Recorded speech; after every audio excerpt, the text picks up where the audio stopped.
Thanks, Catherine. It's really great to be here today. Thank you for inviting me. And today I want to talk about spice it up the healthy way with herbs and cutting the sodium in your diet. I am the Family and Consumer Science Agent 4 here in Alachua County with the University of Florida IFAS Extension. I have a bachelor's degree in vocational agriculture and a master's degree in home economics. And I've been in Extension for 38 years. I'm getting ready to retire in about 2 years. My key programs are nutrition, health and wellness, food safety. I work with cottage foods. When I worked in Sumter County for 20 years, I was very instrumental in working with the Sumter County Farmers Market, the largest farmers market in Florida, with establishing EBTs, which they have now a very strong EBT program at the farmers market, where they accept the fresh access bucks and also the EBT cards. And that has really increased business for a certain income type there in Sumter County. But with that being said, we are going to talk about using herbs and spices in all of our local foods today.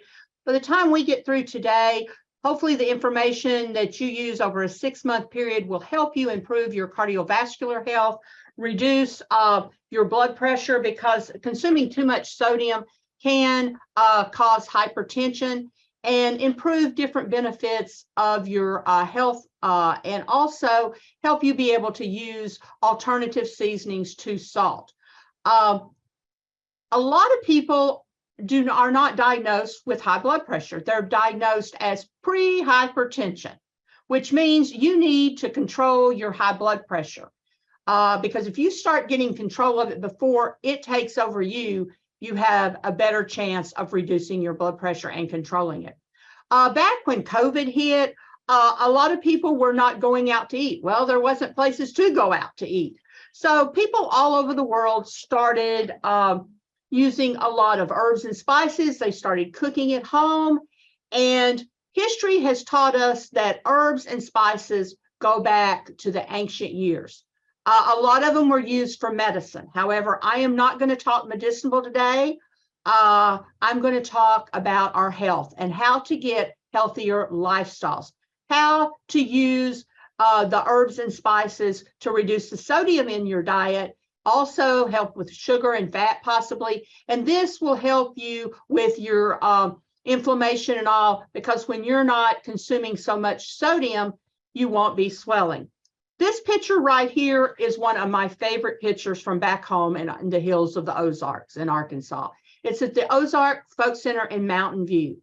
And this was my place to love to go to when we had workshops to get away for exercise outside that you didn't even know that you were exercising.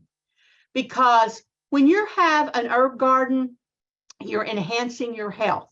Because you're outside exercising, bending, stooping, planting, watering, you're getting fresh air, you have the mental stimulation with the smells and the aroma that comes from the herbs and spices. Then you have the joy of harvesting. And when you're using these herbs, you are harvesting, you're sharing with your family and friends, and that is phenomenal. Now, everyone knows what we eat influences our health. When we're using our herbs and spices, we have the opportunity to share with our family.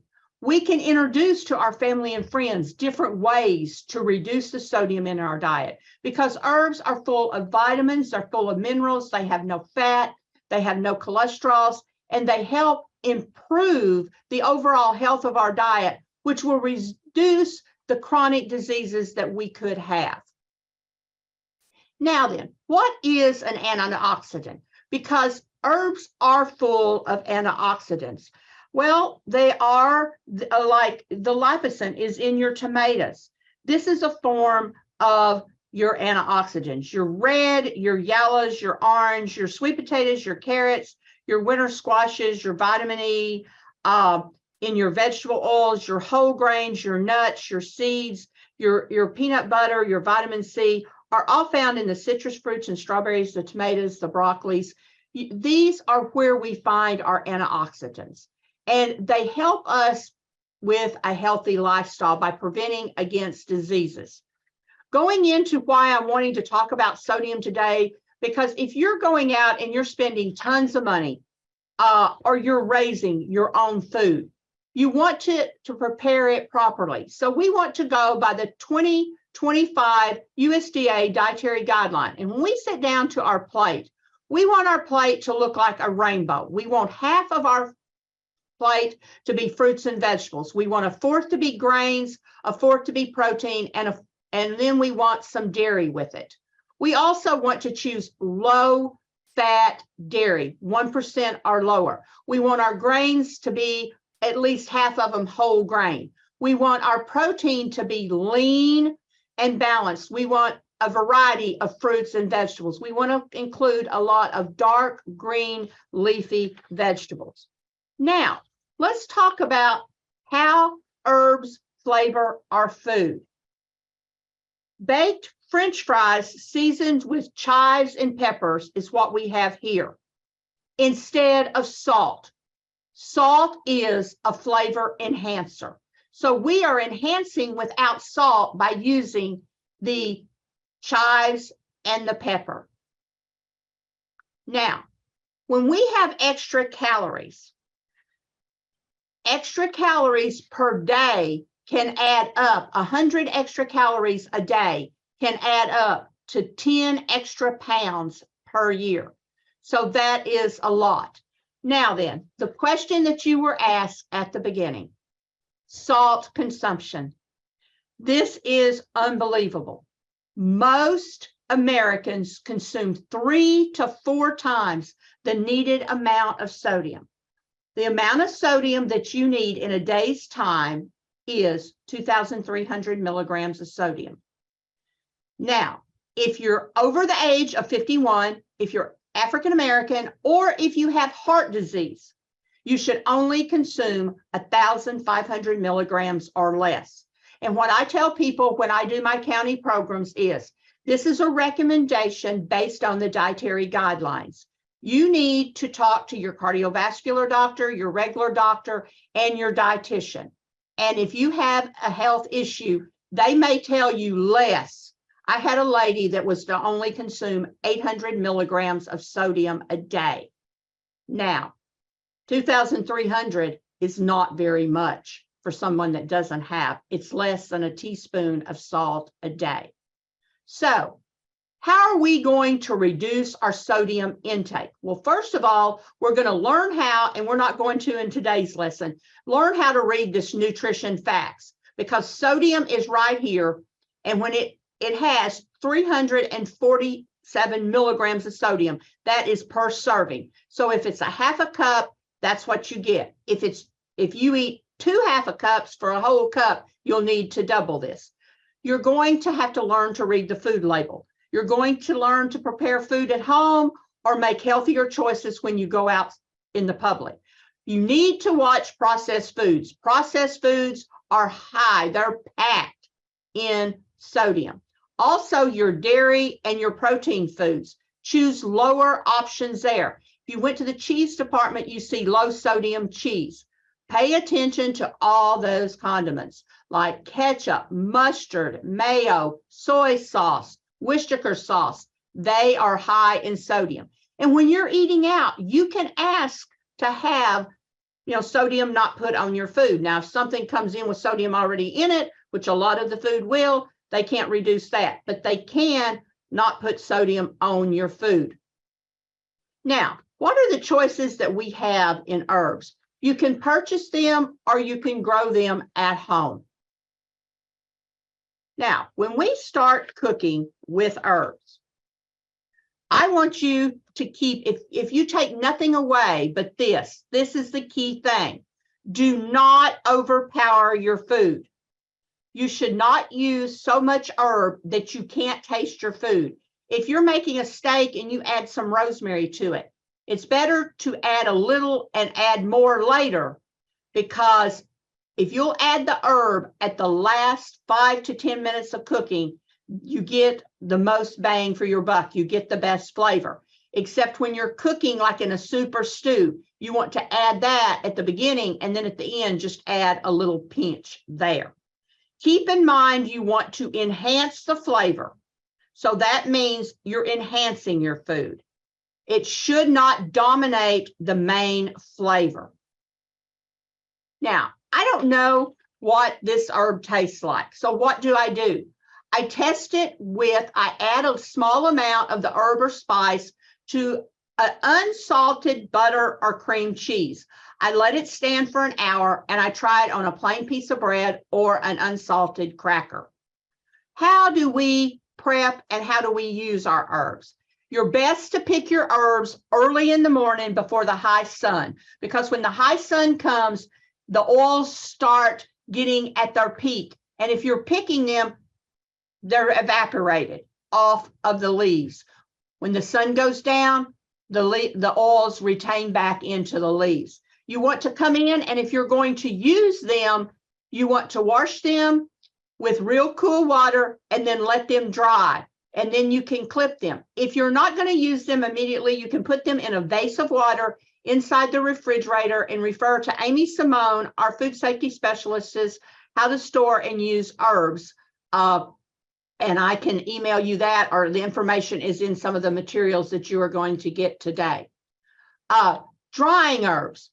If you want to dry herbs, you can put them in bundles and tie them up in a cool, dark place. You can put them on a baking rack and let them dry naturally, or you can put them out in the sun and do this. A lot of people say, can we take and put them in our microwaves? You can dry them in your microwaves. However, you do take and reduce a lot of the oils when you use them in the microwave. They do evaporate. The best way that I like to recommend to store herbs instead of drying is freezing herbs, because this way they taste the freshest. Those old ice trays that you have, or you can go out and buy some new ones, you place your chopped herb in the ice tray, you put water in there, you freeze it, and then you pop out the cube and you put how much, a teaspoon, a tablespoon, how much herb you have in that cube, and you freeze them and put them in the refrigerator or in the freezer in a freezer bag. Or you can take and put the herb, flash freeze it, lay it out on a tray, flash freeze it, and put it in a freezer bag. But also make sure you have it in a freezer bag and date it and use it within 3 months. So here we're going to freeze it. We're going to put it out and flash freeze it, put it in our bag, or we're going to chop it up, put it in our ice cubes, and put it in the bags. And we always date it. Storage. When you're storing your herbs, make sure you store them in a cool, dry, dark place. Do not store them close to your stove or a heated area, because the heat will make that jar get hot. It will make the oils evaporate. Dried versus fresh. This is something that is crucial. Dried herbs are 2 to 3 times stronger than fresh herbs. Most of our recipes are written for dry herbs. So if you're using a fresh herb, you would use 2 to 3 times more. If the recipe, and I have a recipe that I've messed up myself on, it calls for dried lavender and fresh hibiscus for a lemonade. Well, I was making it one time and I was grabbing stuff because I got sidetracked, and I grabbed my dried lavender and I put the regular amount. Yeah, I overdid it and I had to throw that amount out. So when you're doubling a recipe, do not double the herbs. Start with 1.5 times the amount and then add more if you're needing it. So 1.5 times if you double the recipe. So this goes to show you that 1, of your dried herbs versus 3 of your fresh. It helps put that picture in your mind. Now, what are the keys herbs that you would want to grow in Florida? So especially if you're going to cook. These are the herbs that are commonly used to enhance flavors of food. And if you're interested in more information, I have give you a chart that tells what's compatible. I am updating that, and that is hopefully going to be at Edith's publication and at the IFAS bookstore also. But basil is one, and there's all types of basil, from sweet basil to cinnamon basil to lemon basil to Thai basil. We do programs on basil, and I go into the different types. Dill is an excellent herb to use. Rosemary is one of my favorites. Catherine and I have talked about this. You either love it or you hate it. There is no in between with rosemary. And there's several ways that you can use it. Parsley, the flat and the curly. Sage. Sage is one of my favorite. I love pineapple sage.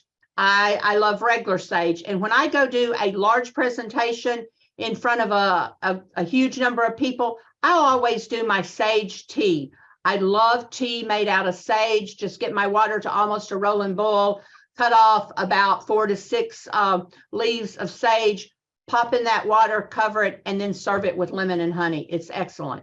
Thyme is an excellent herb to have. Oregano, your chives, your onion chives and your garlic chives. If it has a purple bloom, it is onion. If it's round in the stem, it is onion. If it's flat and has a white flower, it is garlic. You can't always see the flower, but if it is flat chive, it's a garlic chive. Mint. I am going to say one thing about mint. Do not put it in your gardens. Do not put it in your flower gardens.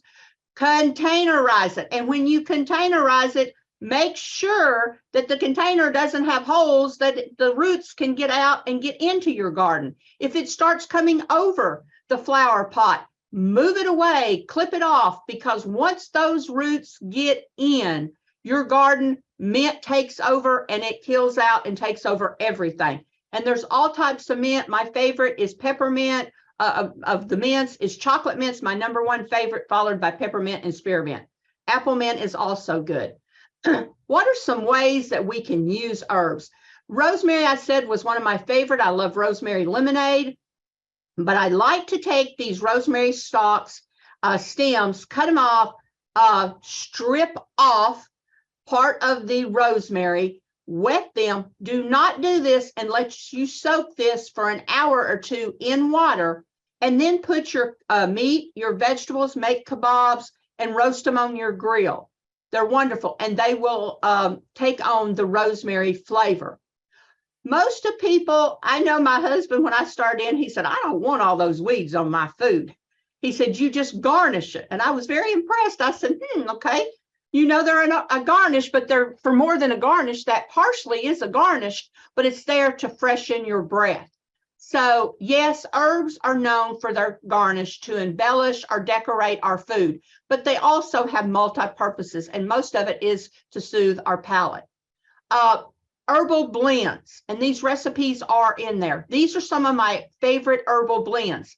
If you're using sodium and you're wanting to get away from a blend that you have that doesn't have salt in them, you can make your own. This is a salt-free blend. A Cajun blend is one of my favorites. And I will tell you, I add more garlic here because I love garlic. And this is just an example. Using herbs can be experimental. My girlfriend loves onions and she loves cayenne. She adds more to that. I add garlic, and when I make it for my daughter, I add the 2 tablespoons of garlic and 2 tablespoons of cayenne pepper. And yes, it is too hot for me. Italian blend. This is an Italian blend that I took original of my friends and I added to it for what I like. If you don't like sage, you can take it out. Bouquet garni or bouquet garnish is one that I love to play with. I learned this also if you're using bay leaf.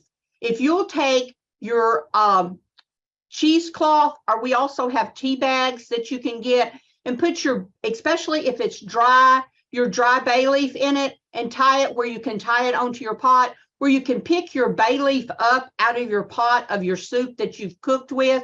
You could prevent a very serious accident, because if you'll take a dried bay leaf and break it in half, even a green bay leaf, and break it in half, it's like a serrated knife. If you get a person that has an eating disorder, or an elderly person that has problems swallowing, or a young child, and they get just the least amount of a bay leaf, it could be hazardous. It could be very fatal. I had back in Arkansas, and this is the reason I tell this, I had an extension homemaker that her child that was 3 years old got a bay leaf in their throat and they died because they could not get them to the hospital fast enough. To get that out. It choked them and it punctured their esophagus and windpipe there. So, that was a desperate thing. That's what the doctors told him. I share this because, keep that bay leaf where you can pick it out. And I don't like, if I'm eating a good gumbo, to get a piece of bay leaf in my mouth anyway. It just kind of ruins my flavor of the gumbo. Catherine, had you ever heard of how dangerous that the dried bay leaf in the food could be? I had not. That's a first time for me. I mean, I'm like you. I don't enjoy it if I accidentally Yeah, bite into but one, but I didn't if know you they could can be dangerous. if you can do that, that is really good. You can do a dried bouquet garni, or you can do a fresh bouquet garni. And I'm just kind of showing you here. You get your herbs that you put in it. You put them in the bag, and then you tie them up. Or you can do them fresh and then put a tie around them. And I always keep my tie long enough that I can tie it around the handle of my pot or stir that I am using. You can also use your tea bag little sifter here that you have, and you can hang it on it, or you can buy the little tea bags and you can put it in there. This one you can save money, and you can wash this one. These also are cloth and you can wash them. They do have some that are paper and are disposable. I do not like those. Herbal teas is a way that we can use our herbs and spices, and we can cut down on our caffeine, and we can make anything from sage tea, sage and lemon tea. Peppermint tea is one of the best, and it's basically an infusion. The best way to do it is have your tea ball here, put your tea in it, get your water to almost a rolling boil, and then cover it and let it steep for about 5 minutes, and then use it with whatever. If you're wanting to use sugar, and I say don't use added sugar, but if you're wanting to make a flavored sugar that we buy, you can layer your geranium leaves or your peppermint leaves with your sugar, put it in a windowsill for the sun to shine into it, and then sift the sugar to get all of the leaves out on it. And it will take on the lemon geranium, it will take on the peppermint flavor, whatever. If you're wanting to have vanilla sugar, and people buy a lot of vanilla sugar, and it is very expensive, just like vanilla beans are. If you can buy vanilla beans in bulk and you can split them and put them in your sugar, the same effect, and let the sun come in to get the vanilla oil out in the sugar, and then sift it. And then you can reuse these vanilla beans by grinding them and putting them in your food product or putting them in your coffee. Herbal butters are something that you can make. You do not use your salted butter for this. You want to use, for a cup of butter, you want to use 2 tablespoons of minced herb. You can use any flavor you want. You want to mix it together. You want to keep it in the refrigerator. You do not want to keep butter out all day long. 2 hours is the max. You want to keep any product in and out of the refrigerator for food safety purposes. And it needs to stand at least an hour after you've mixed this herb in the butter to take on the herbal flavor. You can put it in your pastry bag and make roses, make shapes out of it. You can use cookie cutters, roll it out and cut designs out of it. You can make it in logs and cut that way. You can have all kinds here I've got of decorative, and these little silicone molds can be your best friends. Not only can make chocolate candies in them, you can make different types and shapes of butter in them. Herbal oils. This is something that I get a lot, and I mean a lot of calls on, is how to make herbal oils. I would strongly recommend you to not make herbal oils. To make an oil, unless you follow exact protocol to make it, the brochure on this PowerPoint here and in your handout, if you will go to that, Idaho has a very good publication, like our EDIS publications, on how to do infused oils.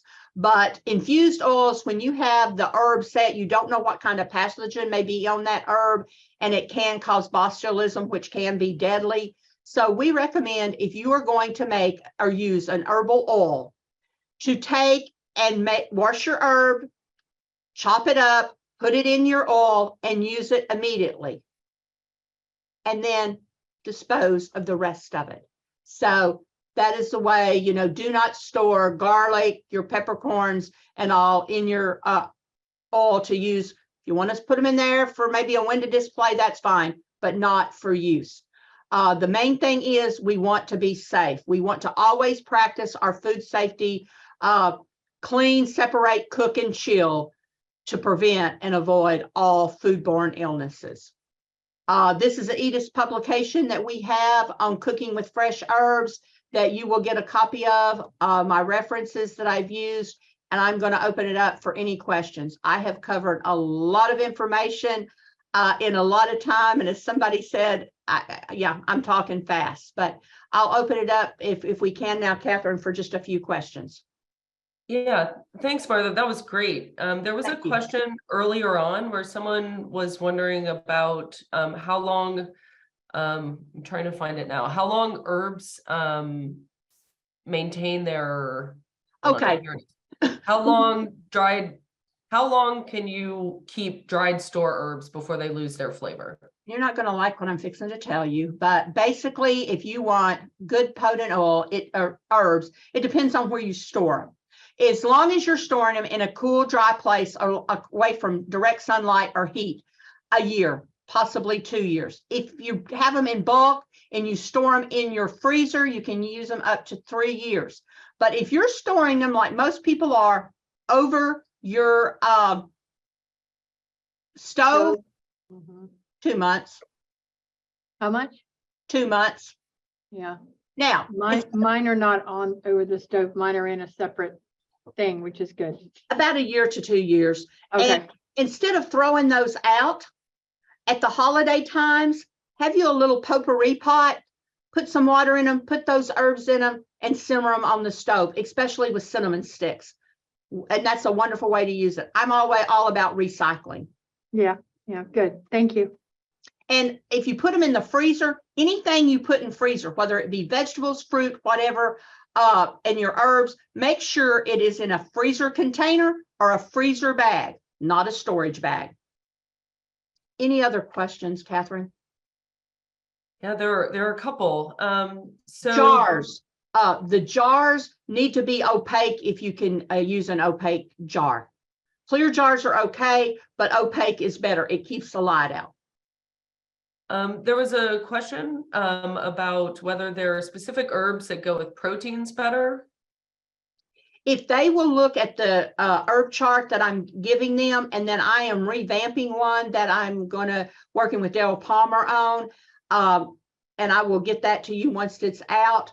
But it will recommend, like rosemary is very good for protein. Dill is good for protein. Dill is excellent for fish, dill and lemon. Rosemary is good for your beef, your chicken. Just don't overpower it. Mint is good. Thyme is good. Oregano. But if you'll look at that chart, I've listed a lot in there.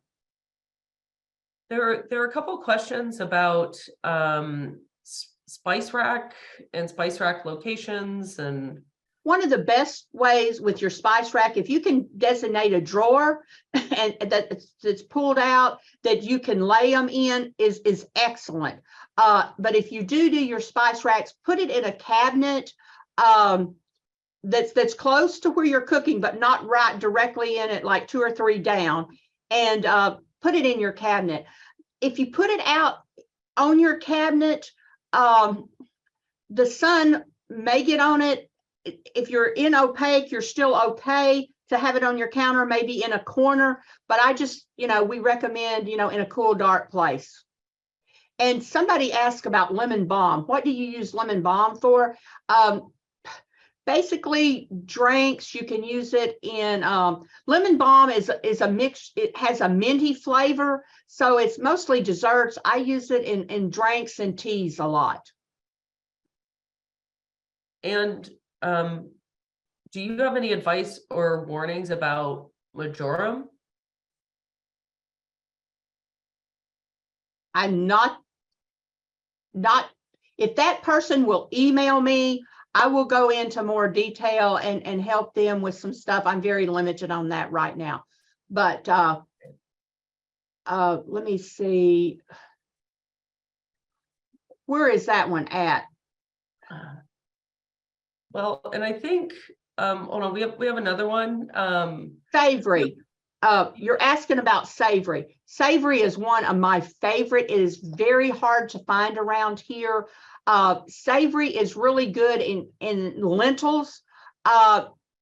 And to describe the flavor of it, I really can't. It's kind of like a thyme. It's bushy like, and it has a real earthy flavor, but it's very good in your green beans and your fall type beans.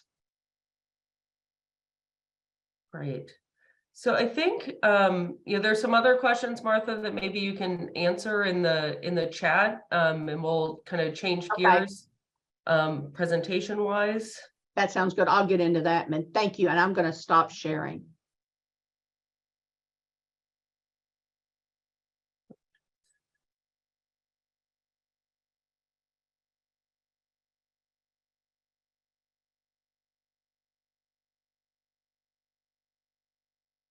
All right.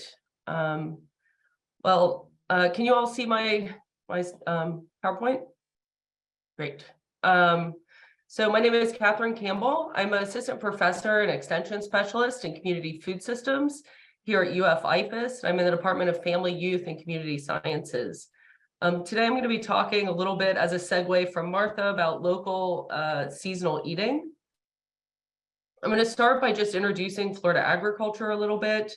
I'm going to talk about seasonal eating. I'm going to talk a little bit about ways to support local agriculture, and then I'm going to dig in a little bit deeper into what a CSA is. And then I'm going to wrap up by announcing an upcoming CSA program that we're going to be doing here.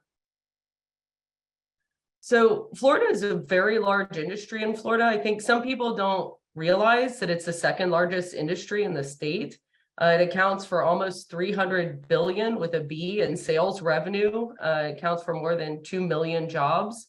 Even here in Alachua County, it accounts for almost 40,000 jobs and over 2 billion in direct agricultural output. I also wanted to highlight that here in Alachua County, 97% of our farms are family-owned farms, so small family-owned farms. Which is a great thing to support, as there aren't as many family farms in the United States as there were maybe 50 years ago. I wanted to highlight the fact that Florida is an agricultural powerhouse in fruits and vegetables. You can see on the right-hand side of the screen, we produce, we're the number 1, 2, or 3 producer of many really common fruits and vegetables. So I like to talk about the food dollar to help people understand the importance of supporting local agriculture. So for every dollar you spend on food, less than 15 cents of that actually make it to the farms. So the rest of that dollar goes to the various people that are involved in the food processing, transportation, sales, wholesale, storage, all of those pieces that happen between the farm and when it gets to your home. And so I think it's important to be aware of that fact. And that's part of why I want to emphasize to people ways that you can support your local food system by buying directly from farmers. So if you're buying directly from a farm, they are getting that whole food dollar, not just 15 cents of it. And so I'm going to be talking a little bit through this presentation about ways that you can directly support your local farms. And I also just want to highlight the Fresh from Florida logo, which you can look for in stores, where that shows you that that product is guaranteed, because this is a program in partnership with the Florida Department of Agriculture and Consumer Services, where they certify that these products are actually grown here in Florida. So you know you're supporting the local economy by purchasing Fresh from Florida products. So one thing I like to emphasize in eating locally is that you're then eating seasonally. So you can't eat the same foods year round and be eating locally. So because of our climate, we all know how hot it gets in the summer. There are only certain things that can grow in the summer. Here in Florida, our season is a little bit different than the rest of the United States. By having mild winters, we have a great growing season that runs from October through March and April. And so becoming familiar with the things that are available seasonally, locally, can help you to buy locally and also eat seasonally. So in furtherance of that idea, so how do you know what's in season? You know, I just showed you that great infographic from UF IFAS. The Florida Department of Agriculture and Consumer Sciences also has the Fresh from Florida website, where you can go to it and you can search for what's in season now. It has month-by-month produce shopping lists, and they also have seasonal recipes. So you can search by month, you can search by crop, you can also search by you know, whether you want dinner or a snack, and that helps you learn how you can cook these local products if you aren't familiar. So here in Gainesville, we have a number of local farmers markets, many of the days of the week, where you can go purchase directly from local farms. So, you know, if you're in the Northeast, you've got the grocery market on Mondays, Celebration Point in the Southwest on Wednesdays. On Saturday, you can go up to the 441 Farmers Market, which is up by the DMV. There's also the Hale Village, and then there's a relatively new farmers market at Hartwood, which is by Depot Park on Thursdays. So I want to just say a little bit about the way farmers markets are different. So not all farmers markets actually require that the people selling products there are farmers. So you can have a case where someone is buying something wholesale that may not even be local to the state or even the US, and they take it in there and they sell it at a farmer's market. And so, you know, building your knowledge of seasonal produce can help you recognize things that you shouldn't be seeing at a certain season. But also you can ask at the farmer's market, do they verify the markets? So for example, the Hale Farmers Market requires that any producer that sells there actually has to produce their own food, and at least 50% of what they sell, they have to produce themselves. And so they do that verification to help ensure that the products there are locally grown, and that helps you support your local farmers. You can also look for local products on the menu. So if you go to restaurants, many of them advertise farm fresh or local produce. You know, you can look specifically if they are mentioning local farms. If they don't mention local farms, you can ask them where they come from. And it's important to also think about what the restaurant considers as local, where, you know, people have different ideas of what local means. So you might think Alachua County, or you might think North Florida, or you might think the state of Florida. And it's good to get an idea of when they say we buy local food, what do they mean by local? Another great way to support farms is via agritourism. And so these are you know, events or activities where you go actually to visit a farm, and agritourism is really, really good for farms because it helps them bring in additional income, where, you know, sometimes in the summer they can't grow quite as much produce, but then if they're doing events on the farm, it can help them make some extra money. There are a variety of different kinds of agritourism activities. These are great if you want to get a group of friends or go with your family, take the kids. You can find a lot of good things here. There are a couple links if you want to look at agritourism activities. And I just want to highlight specifically You Pick Farms, which are a great opportunity if you want to connect with Martha on some of her programs related to home food preservation. You can go out, you can pick local seasonal produce. It is delicious. You pick it right off the plants, and you get it at a lower price, and then you can make jams and jellies, give them to people for Christmas. Right now it's strawberry season, and you can be picking strawberries if you want to here in North Central Florida, and blueberry season is coming soon. So now I'm going to change gear a little bit and talk about community supported agriculture, or a CSA for short. CSAs are a partnership between customers and farmers. At bottom, that's what they are. But there's a benefit to both the customer and the farmer. For customers, you get fresh, high quality local food, you're supporting the local economy, and you get a sense of community. And that is not just your relationship with the farmer, but also with other CSA members. And people have said they really like the social connection by being part of that group of CSA members. For farmers, it's beneficial because it gives them guaranteed sales. So some farmers, for example, if they sell at a farmer's market and it rains, people don't come to the farmer's market and they end up not selling their products. Where a CSA farmer, you've already bought a produce box from them, they have guaranteed sales. In some case, it'll be delivered to your house, and that's really beneficial for them to have that guaranteed income. And because you're buying a share, you're giving them money when they need it. So they need money at the start of the season to get the crops going. And by you joining the CSA, you're helping them have money when they need it at the beginning of the season to provide you food throughout the season. So a typical CSA format, you pay upfront, as I said, for a share, and you get a box weekly. Most farms have a share size, so you can get a full or a half share, or sometimes they call it a family or an individual share.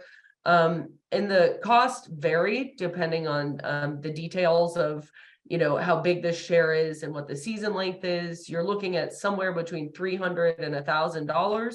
I think a good rule of thumb is somewhere between $30 and $60 a week. Some are a little bit less, some are a little bit more. But one of the key things about a CSA is that you have no choice of what's in the box. It's just whatever is being harvested from the farm that week. And, I will tell you, as a former CSA member, sometimes you're getting 20 pounds because there's just so much bounty at the farm. And so you really get that seasonal connection. There are some variations. So some farms will let you do bi-weekly or monthly instead of every week, because sometimes every week can be overwhelming. Some do a pay-as-you-go model.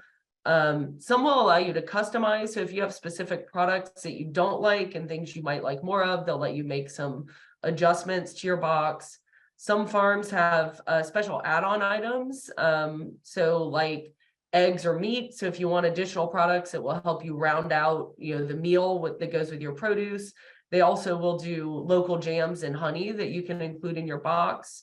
And another thing that farms are doing now is partnering with other farms to include additional products. So if you have a vegetable farm, they partner with a fruit farm to give you strawberries or citrus or something like that, which gives you more value in your CSA box. So if you're wondering how to find a CSA, one, I think, really great way for thinking about what might work for you is go to your local farmers market.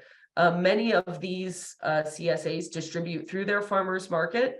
Many of the farmers at the local farmers markets I highlighted earlier are CSA farms. So you can go walk around and potentially meet the farm that you would like to purchase from. You can also go online. There's a website, Local Harvest. There's also Florida Department of Agriculture has a website to help you search and find local farms. I will say the Local Harvest website is great and it has national representation.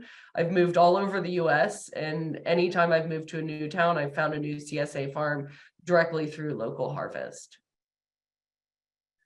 Okay, so now I'm making an exciting announcement. Next year, we are going to be doing a CSA local food health and wellness program next academic year. We're partnering, UF-IFAS is partnering with UFHR Office of Work Life, and we're going to be developing a 6-session program focused on local produce, health, and wellness. And so here I have a QR code for a post-program survey. So for this survey, we have some questions about this program that we did for you this spring, the Dimensions of Wellness. But we also have questions that will help us design a good program for you for the future. So there's a link that we can share to the post-program survey.